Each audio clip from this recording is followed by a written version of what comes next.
What's going on, everybody? I haven't made a technical recap video in a while, so I wanted to hop on and just talk a little bit about APT and CODX. So these are two tickers that have been pretty hot lately. I wanted to talk about APT before CODX because it made a setup, and both of these tickers are in the virus sector. I would consider APT to be kind of the leader, as in it tends to make the move for CODX. And maybe that's not entirely true, but it's kind of what I feel like. So we get a downtrend for a while, actually, after its first insane move up. Then it starts to perk up.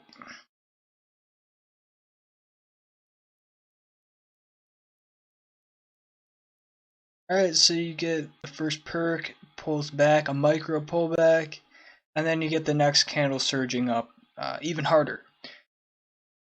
Now you'll see this type of TA, right, the way the candles look. You see this on like a daily, on an intraday all the time. It's kind of interesting seeing it on a multi-month. The way the candles are flowing, kind of interesting. Even if you look back to where this originally popped, you know, it's extremely interesting to me because when this first initially popped, when the virus sector was just initially getting hot, I remember thinking like, wow, this moved from 350 to 780. And it's like that is a really nice move, but I was finding it difficult to play because it was very choppy and the candles were just a very odd range for such a big move. And I just remember thinking to myself, this feels like consolidation candles. It doesn't feel like parabolic. It feels like it's consolidating, like the move hasn't even begun. I remember telling myself this, and sure enough, they were consolidation candles, which led to the actual parabolic move on a scale that we haven't seen in a very long time, right? So it's very interesting how that came together. It kind of does trip me out that my initial instincts on what was happening was so spot on. Consolidation candles in a range we just haven't seen in such a long time. It threw me off. In the future, I imagine I'll be prepared next time something like this happens. And yeah, in the future I think I will nail this parabolic. I missed it this time, but I did gain a lot of experience from that. Just just thinking, this is consolidation. Trips me out to think back to that. It really does. Just nice consolidation TA for a swing entry. Breakout for the continuation up as a swing. Confirmation entry around 550. Hold hit for the parabolic. Makes me smile every time. Such a nice. I love it. Okay, let's get back to what I was actually trying to get to. Alright. Let's get focused. It's hard to stay on track with such an exciting ticker, but you can see how it starts to bounce, gives the pullback,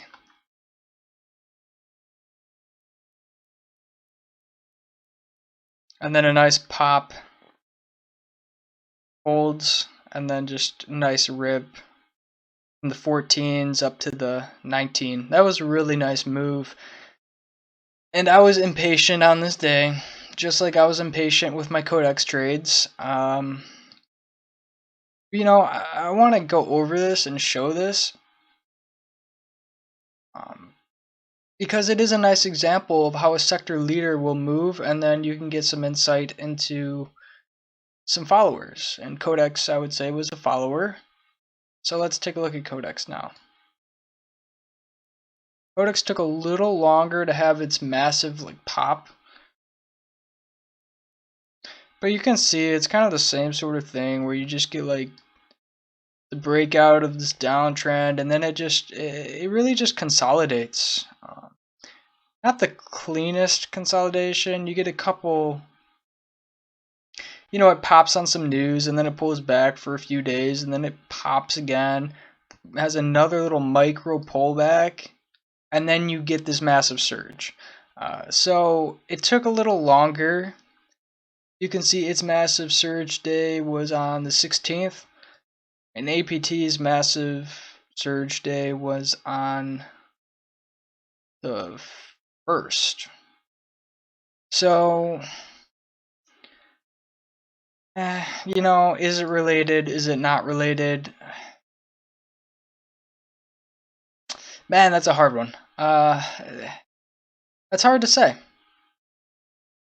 Part of me feels like it is. A part of me says that's silly. Whatever the case, these things do tend to kind of run together. So I was kind of waiting for CODX to make a move like this for a while, and based on the consolidation, again with that pop and then micro pullback, it was just a very strong indicator that the big green day was coming, because APT did the exact same micro pullback before it had its big green day.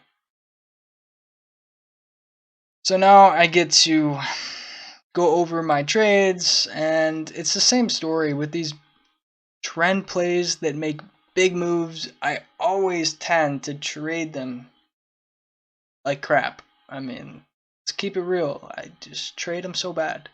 I have no patience.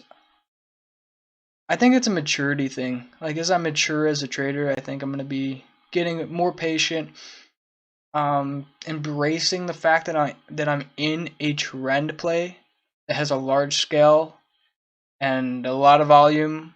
It's going to take a while to fully develop. And that's something that I think comes with experience and just being a mature trader. So I think over time, I'll get better at it. I'm confident that I'll get better. But let's go over the trades. So now that you have all the background information that was already in my head going into this day, I think it's important to just lay out the structure of where my headspace was at. Now, this had news in the morning. I mean, getting involved early is definitely beneficial in some cases. It was very choppy, and I don't jump into chop. I'm not good at trading it. A lot of my biggest losses are from getting in too early on something choppy. I freak myself out. I'll cut for a dumb loss, and I'll take a couple dumb losses, and that's how some of my worst days happen. So I just focus on what I'm good at, and I'm good at clean, developed structures. So if that means I get in at a higher price, so be it. That's just what I'm good at. Maybe I'll adjust that in the future. Maybe not. But so I just wait it out till I feel it's developed. And I can just show you the development.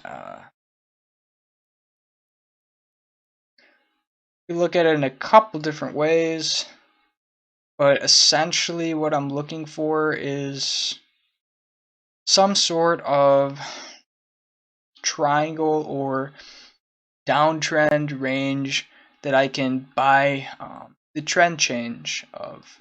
I really like this volumetric.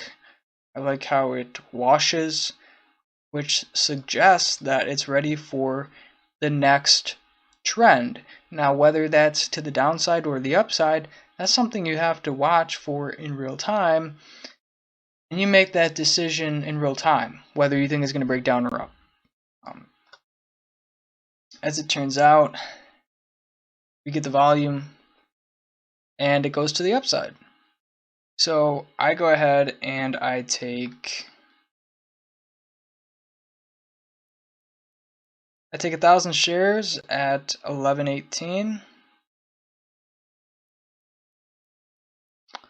Everybody can see that. So 1,000 shares at 11.18 right here, and I sell it at 11.42. So this is where I get into debates with myself all the time. Do I take the clean entry and just take a logical risk and just say, screw it, I'm just going to hold this entry until, I don't know, just give it like a few hours, right? So a proper risk, I would say, is like this 11. I think like 11.06 is like something that's really logical and really proper to risk. It's like the major support, and I just think it's really, really good risk. So 11.06. And if I just hold that entry, never would have hit my stop, right? And then it finds like 1350. So 11.18 entry, you could have just held it and made over $2,000. So these are kind of debates I have with myself, whether to take a kind of like a trend approach where you just hold for the trend and just risk a hard stop and say screw it, or in this case I scalped. I just took scalp entries and exits, trying to time it, and the bigger the play, the longer the play takes to develop, and the bigger the structure, larger the scale. Okay, those are the harder ones to time, right? Timing the market on something that's very large scaled is difficult. That's why you really want to just take good risk spots and just hold it and give it time. So, you know, that's my critique to myself on all of these trades. But anyways, 11.18, I was out at 11.42. It kind of develops again. You can see it tries to crack. It holds it, recovers, holds a higher low bottom. And once the higher low bottom holds, I decide I'm going to re-enter in case I get a strong surge up. So I re-enter at 11.42 or 11.41, and then I exit at 11.53. Now, it pops to 11.70. But then it kind of gets choppy and feels kind of heavy to me. So I get out at 11.53 to protect myself in case it pulled back and cracked. Right? I didn't want to risk that much, so I got out at 11.53, locked up another small win. Now here's my red trade on the day. On CODX. It did the same thing where it holds a higher low and then it starts to go to the upside. And I'm thinking it's probably just going to pop and surge right through this horizontal resistance and just get a rip. That's my thought process. Well, I get in, and all of a sudden it just gets super slow.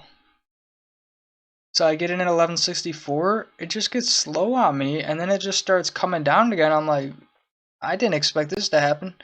When something occurs that I don't anticipate or expect, I don't even think about it. I just instantly cut. Because, one, I'm not mentally prepared for the pullback because I wasn't expecting it. Two, it's not in my game plan. Just three, risk management comes before everything. So I just cut it. It was not doing what I thought. Now something happens. It holds. It holds fine. And then a micro TA pattern forms. So you see how the volumetric analysis washes with a micro triangle, and based on the structure and the way the level 2 is kind of holding and then bouncing back up. I knew that I may have just gotten faked out right before the actual rip, and I actually liked the development so much that I increased my share size from 1,000 shares to 2,000. So I bought 2,000 shares at 1165, and I finally get the real start of the breakout, the real surge. And here's the thing about scalping. I think scalping is fine in this mid-range area where there's still a chance that it can fail. But once you find the actual entry that leads to a surge, and the price goes up enough to where you're no longer really worried about it coming back down on you because the surge is so strong. This is like confirmation that it's breaking out now. So this was my indicator of, okay, you have to stop scalping. Like, you need to stop scalping. You need to get your patience on right now. That's what it was telling me. And I was ignoring it. Okay, so I ignored it. And it was sick too because this thing popped to 12. And I panic sold on the dip. I literally sold it at the low of this candle. Just a little stinger as well. So 1183 was my exit.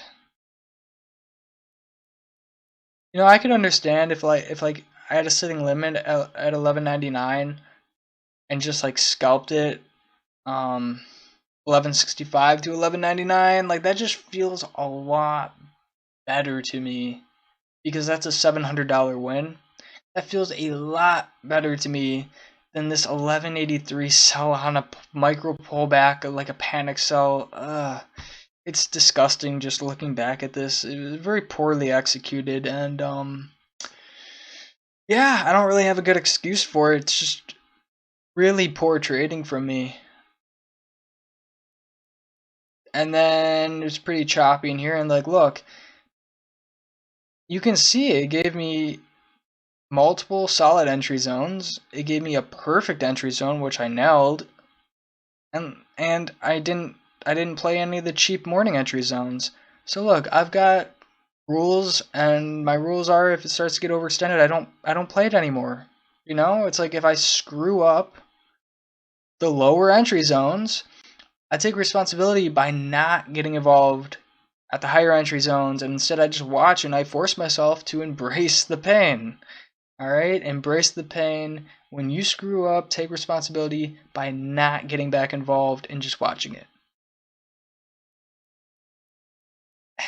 At the same time, if you're an inexperienced trader, okay, there is nothing wrong with playing these higher ranges. There's nothing wrong with it. I'm just trying to say that when I feel like I really screw up, I don't play the higher ranges, I just watch it. That's how I learn, that's how I try to get these lessons in my head, but they're hard. They're hard to get it in my head, and you can see just lack of patience just continues to really hold me back from really being the trader I want to be. But you know, I found it pretty nice going through these trades, and yeah, hopefully you enjoyed it. I enjoyed kind of going back over APT and CODX. It's always fun to look at these really crazy plays and lots of volume, liquidity, and range. It's exciting to look at. So I hope you enjoyed the video, and thanks for watching. I'll see you on the next video.